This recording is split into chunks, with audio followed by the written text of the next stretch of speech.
And greetings, friends. Today I want to talk to you about Numbers, the 24th chapter, verse 17, that says this. It says, "There shall come a star out of Jacob, and a scepter shall rise out of Israel." Obviously, this is a messianic prophecy, a prophecy of Jesus Christ. And many people believe that because it says here that a star shall rise out of Jacob, a star symbolizes an angel in the Bible. So before Jesus Christ became a human being, he was an angel, because the Bible interprets angels as stars. And you read that in Job, the 38th chapter, verse 7, Revelation, 12th chapter, verse 4, where stars represent angels. However, that is not the only interpretation of a star that you read of in the Bible. In Genesis, the 37th chapter, here we see that stars represent people. In Genesis 37, verse 9, here Joseph had yet another dream.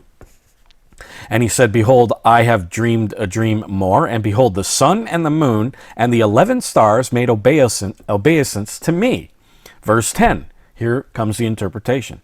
"And he told it to his father and to his brethren, and his father rebuked him and said unto him, What is this dream that you have dreamed? Shall I and thy mother, the sun and the moon, and thy brethren, the 11 stars, indeed come to bow down ourselves to thee to the earth?" So the 11 stars represented his brothers. So a star symbolizes angels, but it also symbolizes people. So it all depends on the context.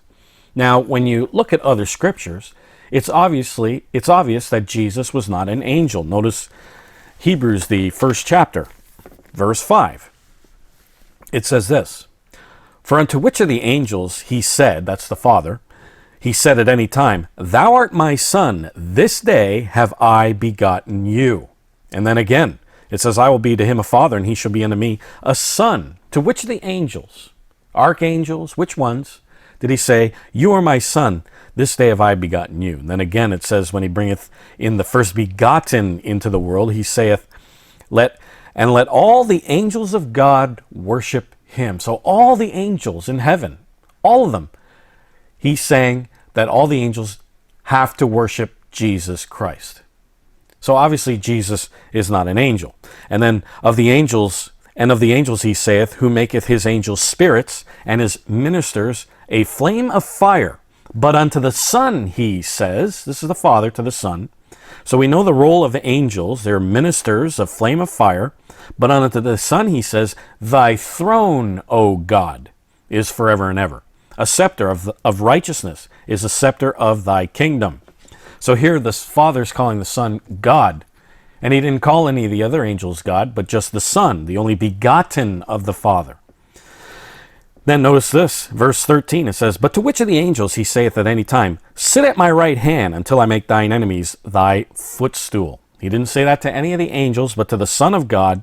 And then in verse 14 it says, "Are they," the angels, "not all ministering spirits, sent forth to minister for them who shall be the heirs of salvation?" That's the role of an angel. So obviously Jesus is not an angel. So what is the context? Remember, context is key here. So what is the context of Numbers, the 24th chapter, verse 17? Well, notice the context. It says, "A star out of Jacob, and a scepter shall rise out of Israel." That's the context. A star represents a ruler. So here, the star symbolizes a ruler. So a star does symbolize an angel. A star does symbolize people. It all depends on the context. And here in this context, a star symbolizes a ruler. Notice here Barnes' notes. It says, "The prince, represented in the succeeding words by the star and scepter. The star has among all nations served as a symbol of regal power and splendor, and the birth and future glory of great monarchs were believed by the ancients to be heralded by the appearance of stars and comets." Jamieson, Fawcett, and Brown commentary. It says here, "This imagery and language of the East denotes some eminent ruler, primarily David, but secondarily and preeminently the Messiah." So here we see in this passage that star symbolizes a ruler that's going to come in Israel, and that ruler is going to come out of Bethlehem, as it says in Micah, the 5th chapter, verse 2, that a ruler shall come out of Bethlehem, and that ruler That coming ruler is Jesus Christ of Nazareth. So he is called a star because he is the coming ruler of Jacob that's going to set up the kingdom of God on this earth.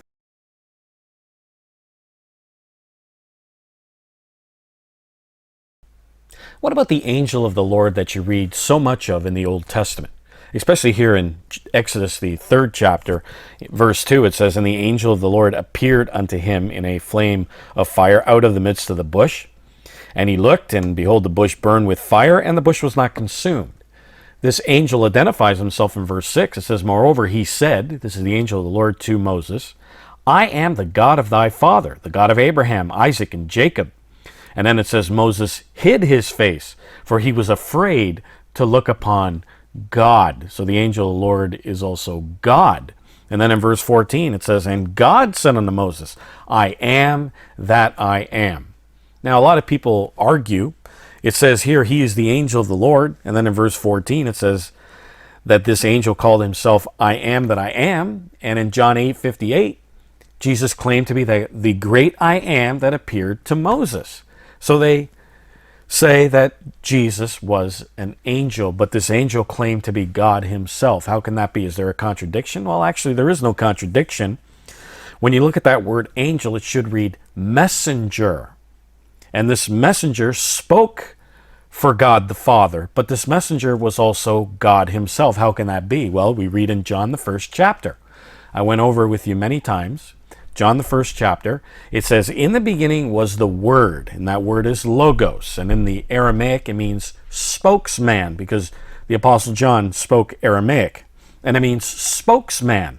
And it says the spokesman, or the messenger, was with God, and that messenger was God. And so when we read here, the angel of the Lord appeared to Moses, and this angel called himself God, it's in perfect harmony with John the 1st chapter that shows that there are two divine beings of the God family, the Father and the Son, and they are both God. The Father calls the Son God, as I read to you in Hebrews the 1st chapter. They are both God, meaning they are both the same kind, the God kind, and this messenger or spokesman who spoke for God the Father appeared to Moses, and he called himself God.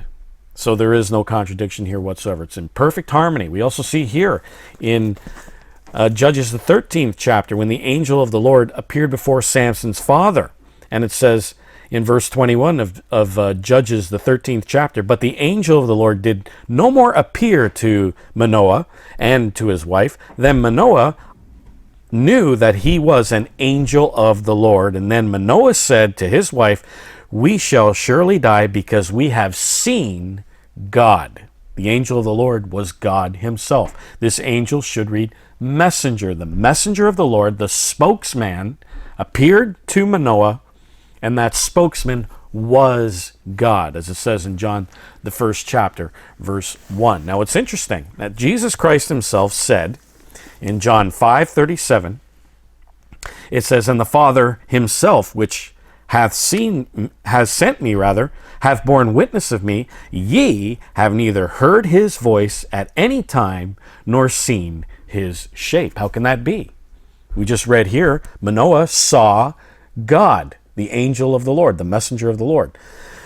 Moses saw God on Mount Sinai. The prophets saw God, like Isaiah.